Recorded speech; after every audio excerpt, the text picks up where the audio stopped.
My main man, Raul Bolufe. How are you doing, man? I haven't spoke to you in a while on Zoom calls. Or I think I saw you in Miami in like March. We went out and had some fun, and I haven't seen you since.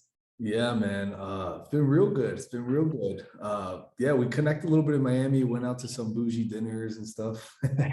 Yeah, right. And That then we was my almost- first time in Miami. yeah. And then we almost connected on that one deal we were doing in Monroe. So that was cool.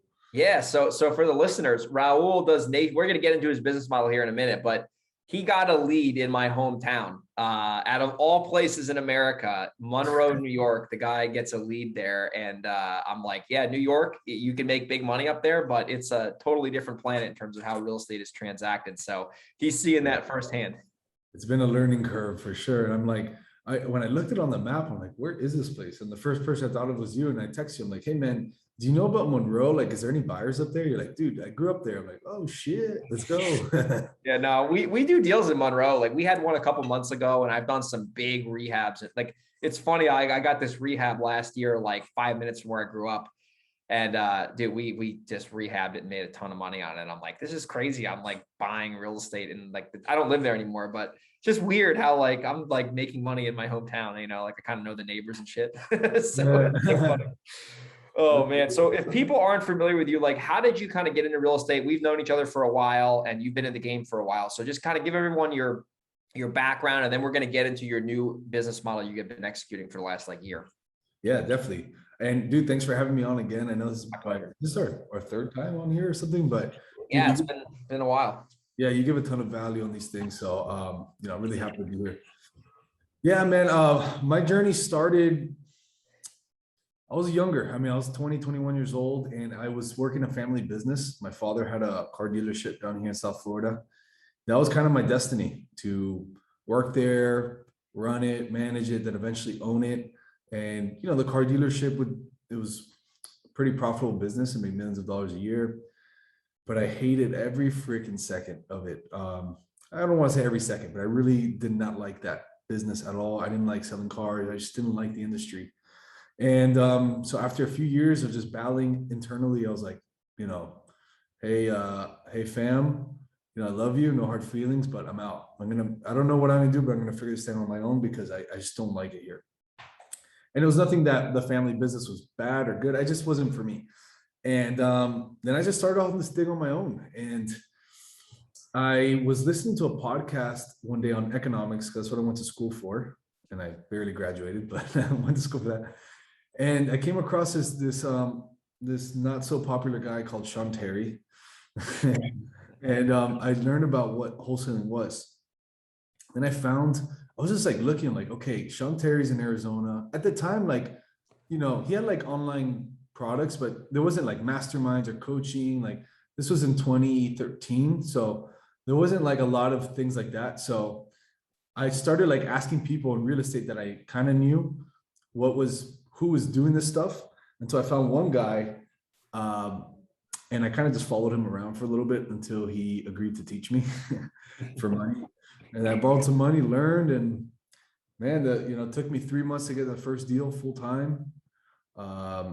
Then after, that first year, I did like 40 deals, and next year was like 60, and then made a ton of mistakes. And although we're doing a lot of deals, lost money, made money, employees fired, the whole thing. So, and that little journey led us to being on the show with you today, man.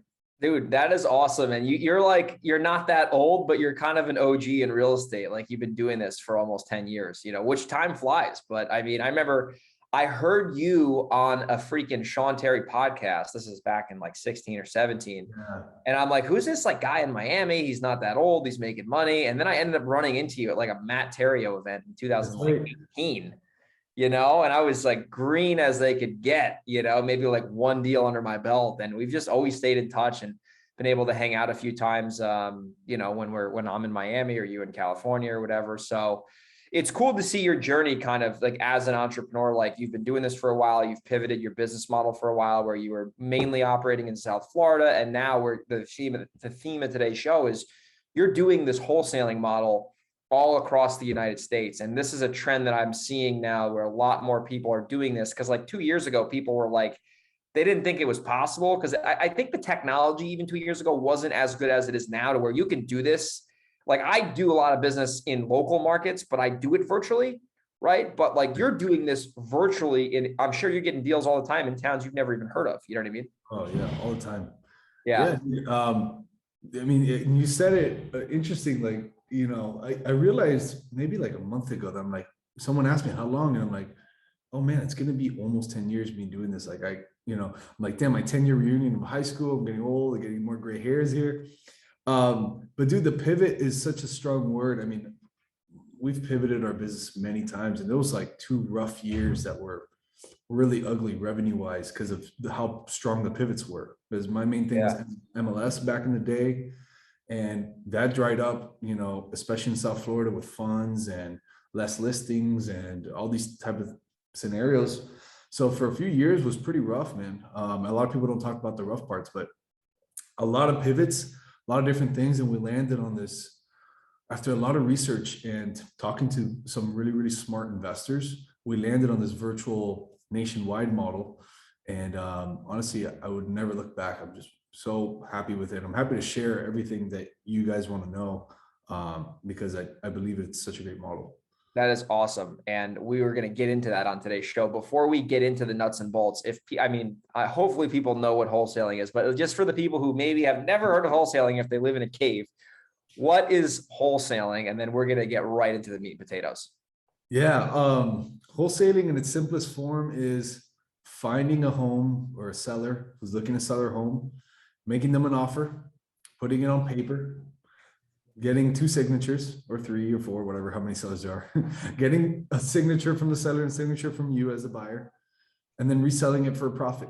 So you find a house for 100, maybe it's worth 220, and you sell it, you put it under contract for 100, you sell it for 120 to a buyer, and you are a real estate investor, wholesaler. Greg might have you on his show in 3 years. Yeah. It's a very simple business that people try to make complicated. And I always tell new people who like reach out to me and they're like struggling, I go, this business is a function of getting leads, making offers, signing contracts, moving deals to buyers, following up, repeating the cycle. That's all. If you really think about this business and you want to look at the success, like I tell my acquisitions guy all the time, how many offers did we make today?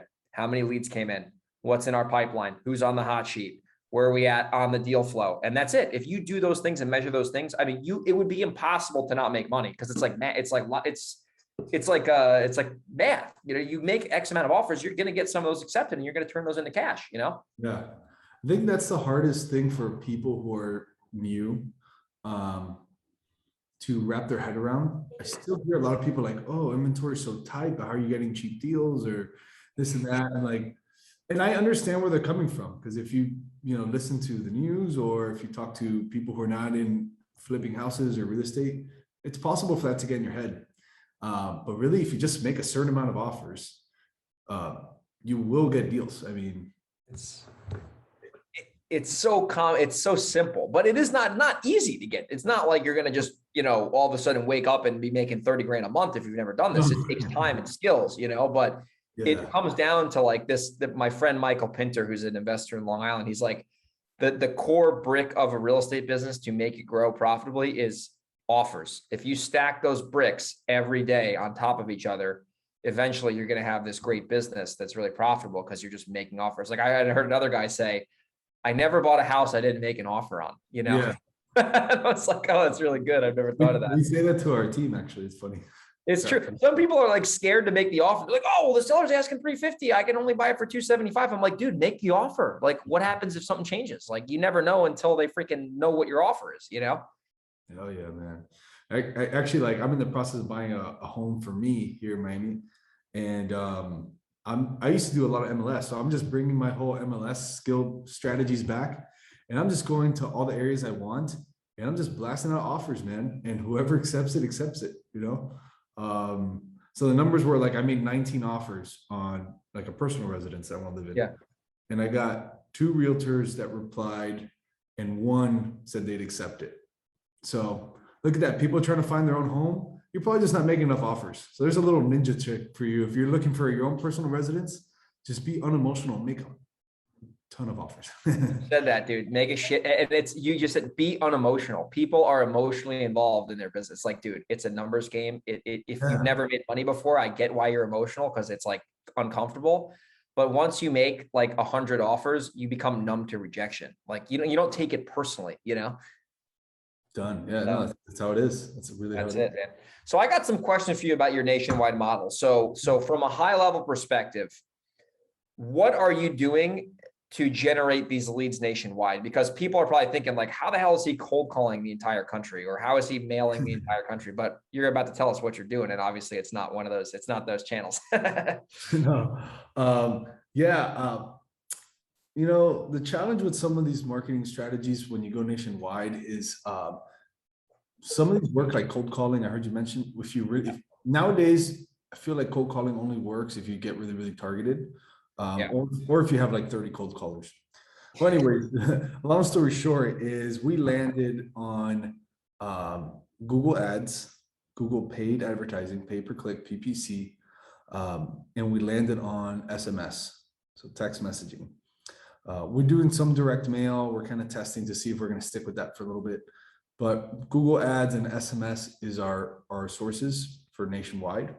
The reason we do them is those are the sources that we have seen can produce you inexpensive leads. Yes. Most frequently. And for those of the listeners who are unclear about what a lead is a homeowner who's looking to sell their property cash, and ideally not at retail or above. So that's at least our model. Any lead that wants more than retail, we don't even consider as a lead. Just so Yeah. that's it. I do something similar. I have like a 6-box system where if they don't check 2 out of 6 boxes, like condition, price, timeline, reason for selling, they want to list it, and then like vacancy, like if they don't check at least 2 out of those 6, it's not a lead, because I know statistically from hundreds of deals that this person's not selling at a discount, and it's a waste of everyone's time.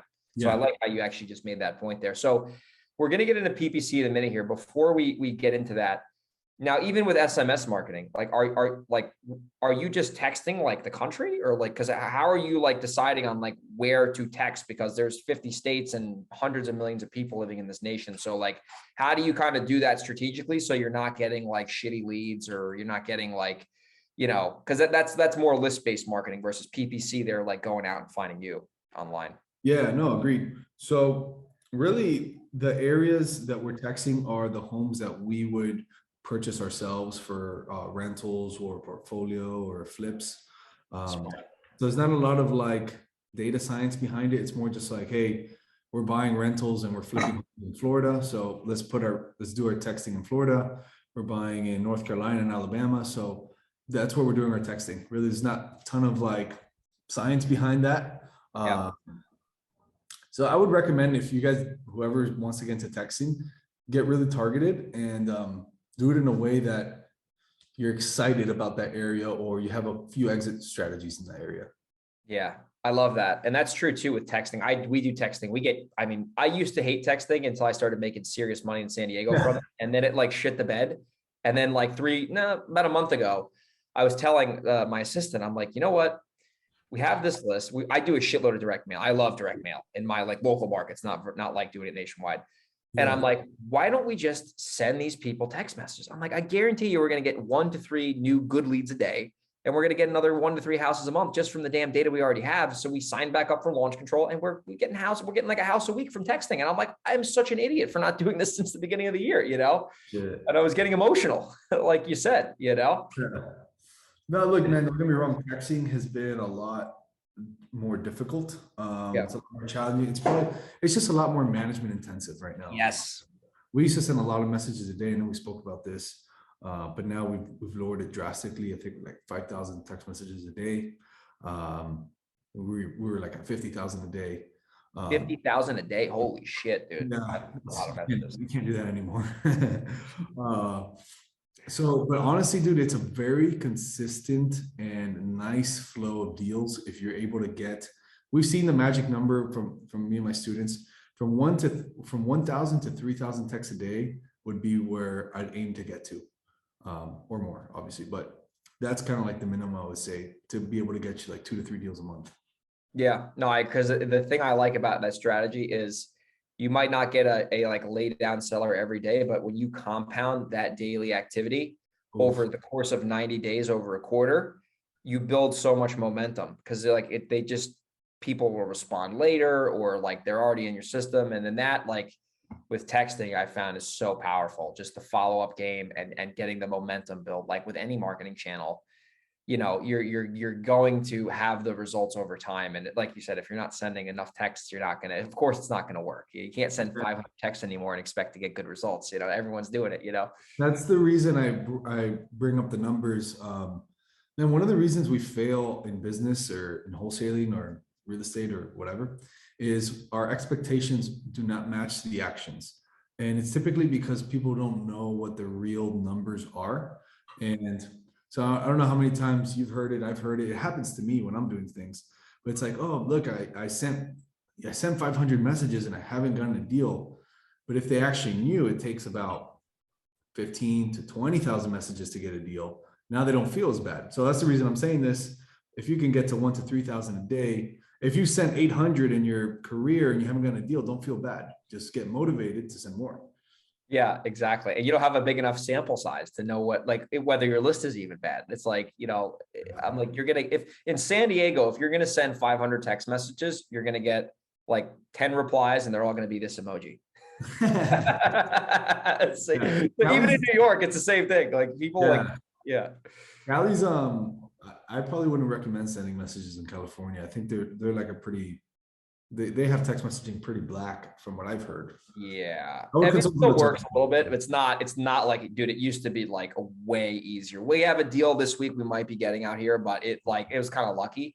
But yeah, Cali is, it's just a crazy market. But the thing about the crazy markets I like is that when you get a deal, you can make 60 grand, 70 grand. It's not like even hard. Like you know what I mean? Like in Miami, it's like you get a deal, you're going to make a shitload of money. Yeah, no, that's a really good point. That's a really good point.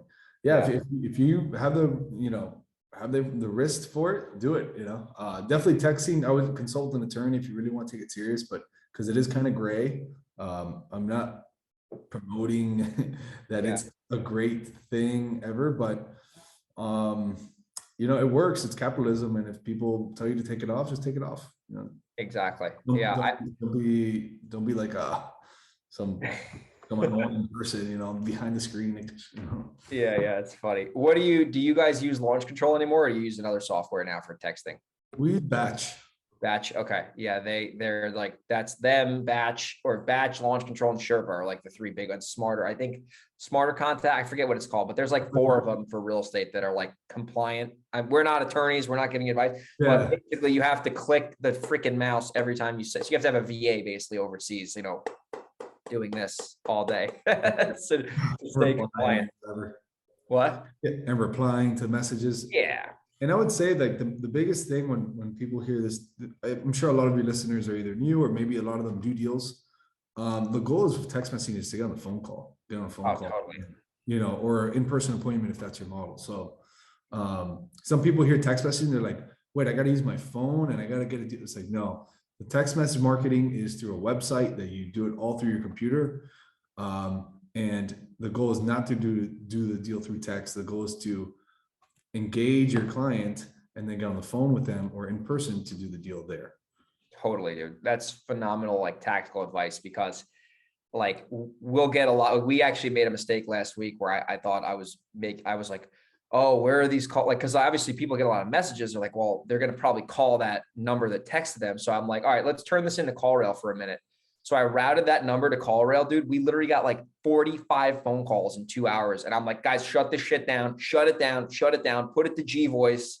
So now like my assistant gets like the thing, like one of her like activities, like if she has nothing to do is like just sort through like the calls from hell, but like I couldn't have that log jam my mail system because everything comes through call. It would have been a shit show. So yeah, I mean, I've been in the trenches for a while with texting, so I can certainly tell you that mistake will save you a lot of time. So don't send it to CallRail and just try to get them on the phone, like Raul said, and then work from there. So on the PP, let's get into the PP.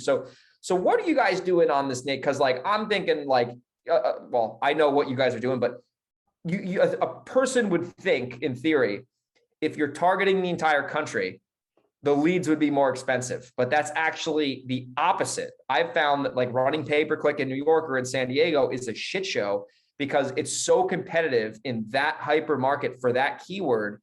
Dude, in San Diego, it's like $400 a click, so like the economics of it just doesn't, I don't like the economics out here. So I don't do PPC out here, but like, how are you guys getting these like cheap leads, or like, what are you kind of doing on that end? Just broad picture. This is just like a 40-minute podcast, but I'm very impressed with what you guys got going on the digital marketing side. Yeah. Man, I'm going to be honest. I mean, I know a little bit about PPC, but I'm one of those like ready, fire, aim type people. So I know Google has its own little algorithm of the way it bids. And something about when you go nationwide is the way, I don't know, I would suggest your listeners maybe look at a YouTube video on this, like somebody really smart and knows. But from what I understand about it in a business perspective is when we open our campaign nationwide, when you go on, Google Ads Manager and you click nationwide instead of clicking Florida or San Diego, what it does now is that Google opens your website up, your ad up to any market that you choose, right? Nationwide. And what that does is that when there's not enough bids for, let's say, Louisiana, when there's not enough bids and you're bidding nationwide, you might come up there because there's no competition at that moment. So as it's going around, as Google's doing what it does, it's just searching for how to use your budget and how to get you on the top in wherever that you stay. So if you are only in, let's say, Florida, then you're going to be competing. There's not going to be a lot of open spots because people are going to be competing. But if you're everywhere, when there's open spots, you can jump in there for a very cheap price. That makes a lot of sense. So basically your target is the entire country. So any open, like let's say someone like taps their budget out for the day, like they max out.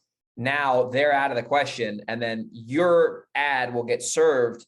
And that could be like, I don't know, in Detroit, wherever. It doesn't really matter where it is, but that's how you can get these. Like, what is your ad like cost on Google? Like, what is a reasonable cost per lead that you would accept? If you're really doing this the right way, like under $100, or under $100 is the magic.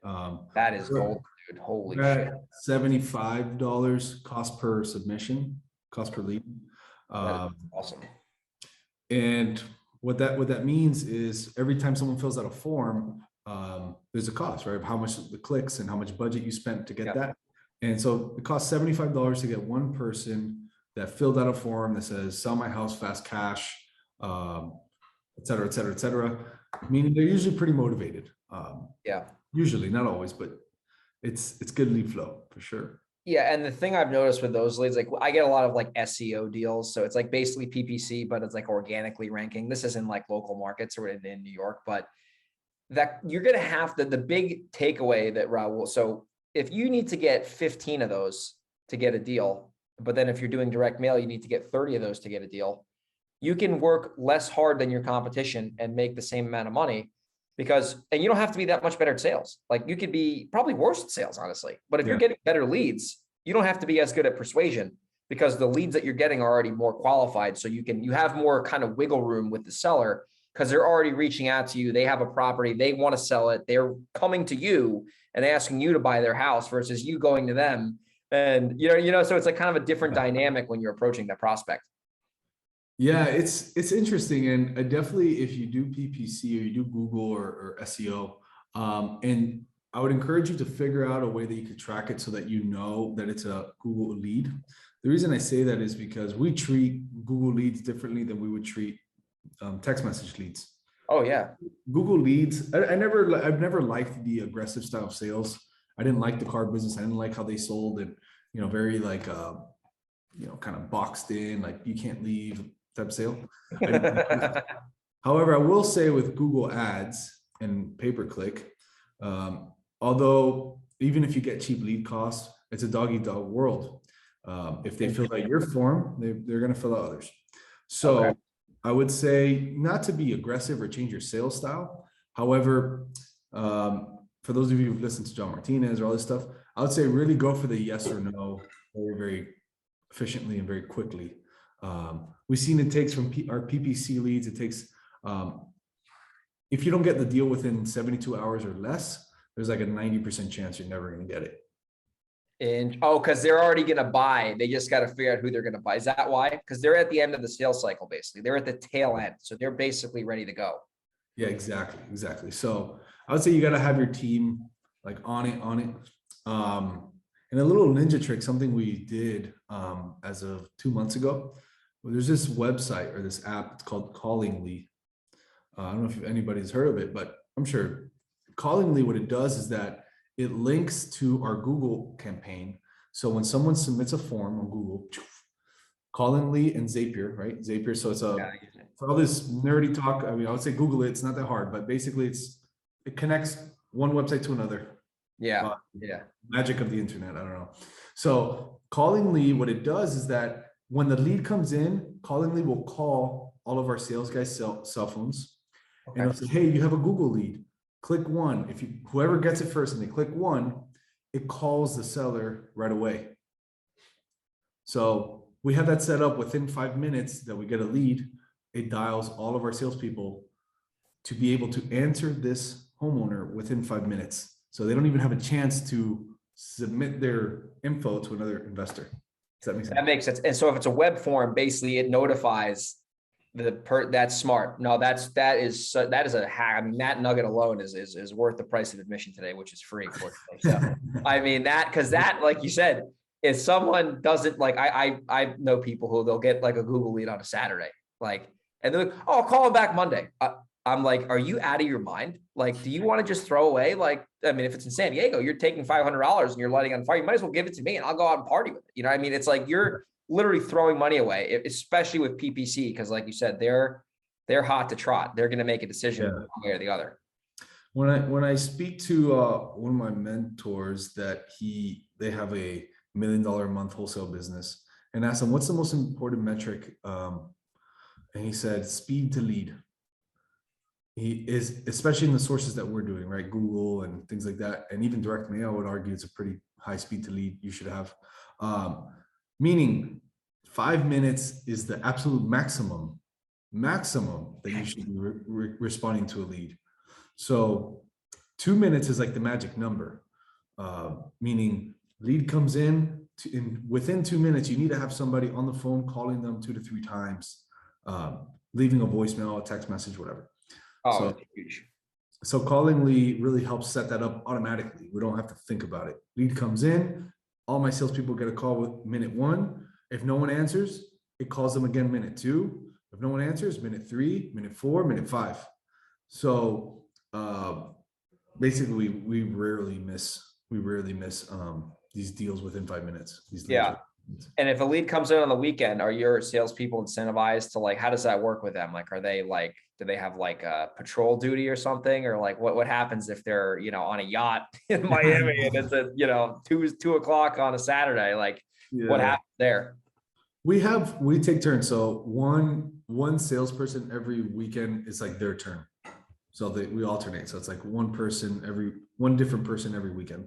Yeah, that's smart. That's really smart. I incentivize my assistant. I'm like, hey, if a lead comes in on a Saturday, I'll pay you even more money if you pick the phone up. So there's like, so there's like financial interest there. So like they're incentivized to answer if I can't answer or something like that, if I'm on a yacht with you in Miami or whatever. So no, that's awesome, man. So we covered like the lead gen side. Now you got a lead in my hometown. We were almost going to do the deal together, but you ended up finding a buyer. So that's awesome. So how are you finding buyers? Because the biggest objection that a lot of people, because I know about this model, I know we have some mutual friends who do this. The biggest thing a lot of people would think is like, oh, how the hell am I going to sell a property? Like you get a house under contract in XYZ, Wyoming. How the hell do you find a buyer? Because like, you don't live there. You don't know anything about that. Like, what are you guys doing? Like 80-20, like how do we 80-20 hack on this podcast? How you find cash buyers? Here's the key word there. If it is a real deal. Because sometimes if there's no validation in that market and there's no demand, you can't sell a shitty deal to an idiot. It's got to still be a viable market to do this in. Yeah. That's where I wanted to start. I'm glad you brought that up. Make sure it's a good deal. The way we've done that, we made a lot of mistakes. I think just like everybody does when they start, they get too many properties under contract at too high of a price. I thought I was going to be different, and I'll save you the suspense. You're not going to be different either. If you do this model, you will get a lot of properties under contract at too high of a price.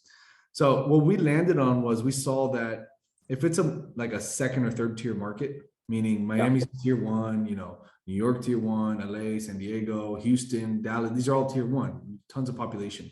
If it's tier two, tier three, meaning the population's a lot less. What's a tier two? Like, what is that? Like, give us like random cities so people. That is, say, like Ocala, Florida, Lakeland, Florida. I know those well. Those are, I would say, a tier two. Okay. Still good population, but it's not like a metro.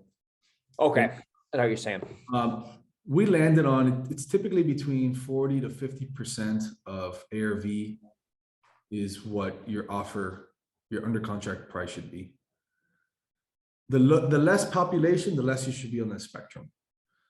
So if you're like in, you know, kind of middle of nowhere, Kentucky, I'd probably even go 35 to 40% should be your price. So if it's worth 100, you should get under contract for 30, maximum 40,000. Okay, this is whatever. Makes sense. Well, then turn off the lights on me. So, anyways, if you got that figured out, let's say it's a good deal, Raul, I figured this out. I did all of my numbers. It's a good deal. How do we find buyers? How do we sell it? I've never been to Kentucky. Very simple. The same way that you find sellers. If you've done texting, or if you've done mail, or if you've done cold calling, you start with building a list. So step one is you build a list. And we do that using PropStream or REI Automator, same thing, and we just go, we find that area. So let's say it's Monroe, New York. That's how we did it, right? We search Monroe, New York. We search cash buyers who purchased there in the last 6 months. Anything else we put? That's it. Monroe, New York, cash transactions purchased within the last 6 months, 2 or more. And we get that list, we export it and text it. Right? We skip trace it and then text it.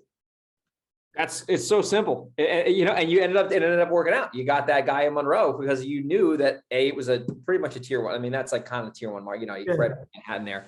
And that's people, they don't understand that like all this data is public, right? Like this is all county clerk recorded public data. Even if you're in a non-disclosure state, I've done like 40 houses in Texas, same shit. You just get the damn list. It's nothing crazy. You just keep the sales price.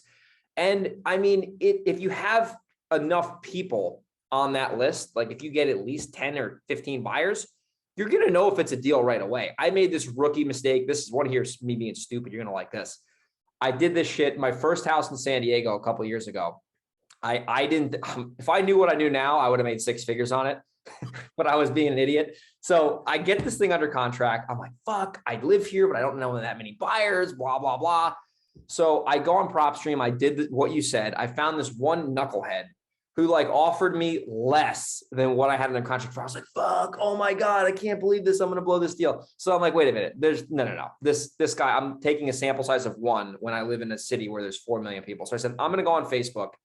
And I guess this gives away our next way to find buyers, but I'm going to go on Facebook. I'm going to make a post. Got a duplex in Spring Valley, cheap. Who wants it? I get 70 email addresses from real buyers. Send the deal out in 2 hours, gone, 40K assignment. So like I could have taken that and been like, oh, this is not a deal. Oh, this sucks, blah, blah, blah, blah. I could have told myself that story. Instead, I'm like, no, I'm going to pivot, send 1 email out, make $40,000. The rest is history. So don't get stuck if one buyer tells you that it's not a deal. You got to get at least 4 or 5 buyers to give you bids to know really what you got, would you say? Especially in like areas you don't know.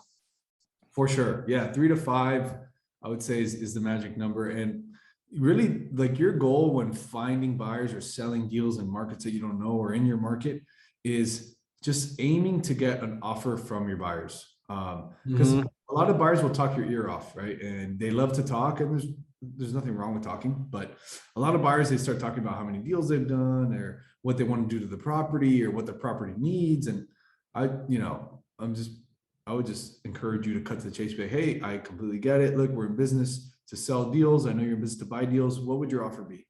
Yes, I love that. You sound like me, dude. That's all I do. I'm like, let's get to the fucking point. I want to know the numbers. I don't care. You know, I'm a little grunt. I'm a little gruff. I should probably be nicer, but I'm just like, I'm like, where you're fucking at. Like, are we doing a deal or what? Because a lot of people get lost, especially when a buyer can sense that you're new. They're like, oh, I smell blood. So The only way to overcome that, man, is just tell him to, yo, what's your number? And if you don't like the number that he gave you, right? If you're asking 100, he said 90, like, hey, listen, I'm going to talk to 2 other buyers before I accept an offer. Just tell them straight up and then let them kind of like bid themselves up. But overall, to find the buyers, it's PropStream or REI Automator, whatever data provider you use, find cash buyers within 6 months to a year. If the market is small, we'll go a year back. And ideally who purchase 2 or more, because you don't want the retail cash buyers who live in it and stuff. No, that's a great hack. Yeah. And just text them. And I know a lot of people still do deals on email. I mean, we haven't done a deal on email in probably like 2 years. We're just doing all text message deals. Oh, you text blast your buyers? Text blast buyers and then get on the phone with them and close it. Like that's same, awesome. Same as we do with the seller. Same thing, man. That's awesome. So as we start to wrap the show up, I definitely want to respect your time. You're a busy guy. Now I want to talk about what are some of the spreads that you're like, where are some of the deals? Like, I guess that you guys are getting, a deal a day under contract. So you're doing high volume. Yeah. Like what is it? October? Yeah, it's October now. Where are some of your deals this month coming in from? And then what do some of these like margins look like? Because I can imagine the spreads can be bigger in some areas versus like, in small towns, it might be hard to make $100,000 on a wholesale deal. Yeah, no, that's a really good question. That's a big money question right there. I will do it for you and your listeners, but you have to promise not to tell anybody. So anyways. We promise, no one's listening. Yeah. So our biggest deal this year was 52,000 in Washington State. It was a wholesale. Okay. That was our biggest wholesale deal. We've done. Like Seattle or like Washington State, as in like Seattle, right? Like over like on the West Coast, like West. Correct. Not DC. Okay. No, not DC. Washington State. But I would say to date, our market that has provided the most amount of revenue per deal, above 30K wholesale fee per deal, is Georgia. Georgia? I would have not guessed that. Outside of Atlanta, like some of the small towns outside of Atlanta. Yeah. Killer. We just closed another 40. We've closed 3 40K plus deals this year on outside of Atlanta, Georgia. Yep. Interesting. Have you guys done business in Macon, Georgia? Have you had any leads in Macon? We've seen a bunch of deals, but no, we haven't done any deals there. Okay. Yeah, that's like a small town outside of Atlanta. I'm sure that's probably a good market for investors. The reason I'm saying that is there's a guy, a buddy of mine, and his dad has like 50 of these like Section 8 rentals in Macon. He's like, dude, you can get them for 10 grand and they rent for 800 a month. I'm like, yeah, but who's your tenant? Like I have rentals now and I'm like, I care more about the tenant in my property versus what price I'm paying for it, especially in New York with the communism that goes on up there. Like I am a big stickler for having good tenants. Like, oh my gosh, it's so important, but that's different. I feel you. Yeah, I don't know that market too well, but yeah, I'd say Georgia, Florida is still probably our number 2 consistently high wholesale fees. Yeah. Florida, Georgia, those I would say those are the biggest. I mean, we've done some nice ones in North Carolina, but the ones that really stand out is Washington State. We did that the 52K one. That's awesome. And then Georgia, we've done multiple 40K ones this year. That's awesome. Are you guys using a nationwide title company, or you have to find a new title company every time you get a house under contract and some random? Oh, yeah, that's a good one. That's because I'm thinking in my mind, I'm like, if I'm doing this, like I need a team. I need like my fucking team of like, vendors like lined up because like they're going to be getting files from all over the country. You know what I mean? So I think it's a good challenge to have, but the challenge of the nationwide model is definitely closings. We have a nationwide title company that we've used and they're great. Their name is Clothesline Title. Michael Bell's the guy there. You can say you know me. He's a good dude. But what I was going to say is what we've seen though, and there's nothing wrong with Clothesline. They're great. However, what we've seen is that nationwide title companies cannot close a deal quicker than 30 days. And the reason is because they outsource or they broker a lot of their activities, because most of these title companies are not licensed in every state. All right, they have a license maybe in like 5 or 7 states. Yeah. If we send them the deal and let's say they're not licensed in Washington State, they'll broker out another title company, and then the communication has to go. Yes. So the way we've overcome that is literally we're just going to local title companies almost for every deal. For every deal that's 25,000 or larger, we're going to local title companies and closing them in 10, 12, 15 days. Interesting. And you're not running into people being like, oh, you're doing an assignment. What the fuck? That's illegal. Like in Jersey, we have this happen. And I'm like, fuck, I have to buy the house. Like I have to like use my money to close on the thing in cash and then resell it, you know? It's been happening. Yeah, Yeah. it's been happening a little bit. I would say we have to call like 5 title companies Yeah. every time to find one. Yeah. And we get like all types of weird things like, oh, send us a letter, like right before closing, like send us a letter that you're accepting an assignment fee from yourself. I'm like, okay. Yeah, like you'll get all types of weird requests from different title companies in different states just to kind of like, I guess, protect themselves. Yeah. I would say that if you're doing the nationwide thing and you really want to take it serious, I would highly recommend doing local title companies first, maybe until you get to a scale that it doesn't really matter. Even though it's always kind of going to matter, but nationwide title is awesome, but the local ones will help you close quicker and increase your velocity of money, which is what we're doing. For sure, man. No, I can talk to you for hours about this. I love this stuff because I'm asking you all these. I'm like, oh man, like the title company and this, and you mentioned something I want to end on. This is something that's a very valuable tip for most of the advanced listeners listening to this. The biggest thing I like about your model from the outside looking in is it seems like you can really have a solid cash conversion cycle. And I'll explain what that is in a minute, because you're not dependent upon one market working in one market. Like, cause like, for example, in New York, it takes 90 to 120 days sometimes to do a fucking wholesale deal. Cause it just, everything is log jammed and it just gets crazy. So my cash conversion cycle on my marketing, I have to wait 6 to 9 months sometimes to really see the full cycle of my ad spend. And that's if I'm wholesale. If I'm rehabbing, it's going to be longer. So that's a problem if you're new, because you're going to have to spend money for 6 months in my New York market to really see a result at minimum. Seems like with what you guys are doing, your cash conversion cycle, which is basically the time it takes to turn marketing money into revenue, seems like it's very quick because you're not dependent on one area needing to work because you have all these different balls up in the air. Correct. That's a really good point. And I didn't really start appreciating the velocity of money or cash conversion cycles until kind of later on. And really, if you're getting started, I wouldn't worry about that right now. Just get your first deals. If you're new, this is if you're like making money. You're actually like looking at this. This is more for advanced people. I can't discriminate on my show. I remember Ken Clothier. He's the one who really got me thinking about that. He's like, dude, if you can reduce. He's the one that really got me thinking about that. I think we're at 35 days average to closing. He's like, if you could just lower that to like 22, 24. And he showed me on a spreadsheet, like how much that can increase our revenue because we'd have our money back sooner. We can reinvest it sooner. And if you really you can find a spreadsheet or probably like a website out there that can help you calculate what that is. It is insane. So to answer your question, we're always trying to make that number better, but we're about 35 days marketing in to dollars back. That is awesome. I'm jealous. I'm like double, triple that. It is what it is. But that's what.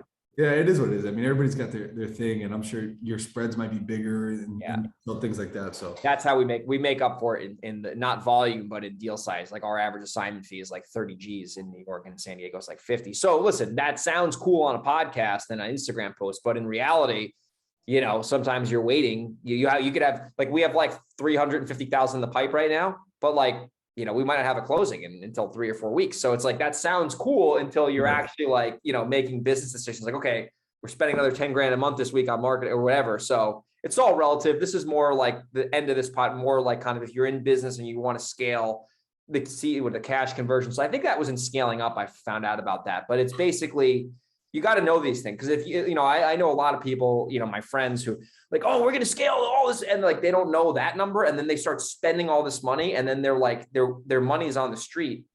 And then they run into cash flow problems because they're like apparently making all this money, but they don't really know how long it takes for it to come back. And then they're like frustrated, Yeah. One of the big things too with the nationwide or almost any model, but I noticed it with nationwide is you'd really have to be, formulaic about the projected revenue and what actually closes. Interesting. A lot of people make decisions, and because I heard you say that, like, and it happened to me, and that's why I had some 2 rough years, because I made poor decisions on projected revenue and spending marketing money. So assume that you wholesale deal, but you haven't closed on it, right? You get under contract for 100, you wholesale it for 30K, right? You got 30K pipeline revenue. What happens a lot of times is there's a lien, the payoff is more than what the seller thinks. There is a bunch of problems. So you did nothing wrong, but to get the deal done, you got to take 10K off. Okay, right? Yes. That happens frequently. Okay. So meaning you think you're going to make 30 grand when you really make 20. Still sounds good. But if you make your marketing decisions on your 30K and not your actual cash in 20K, you're going to end up going to a space that you're going to be basically cash flow negative on your marketing account or your marketing budget. That's obviously a little advanced, but I'm just trying to share a little light because I had some pain with this.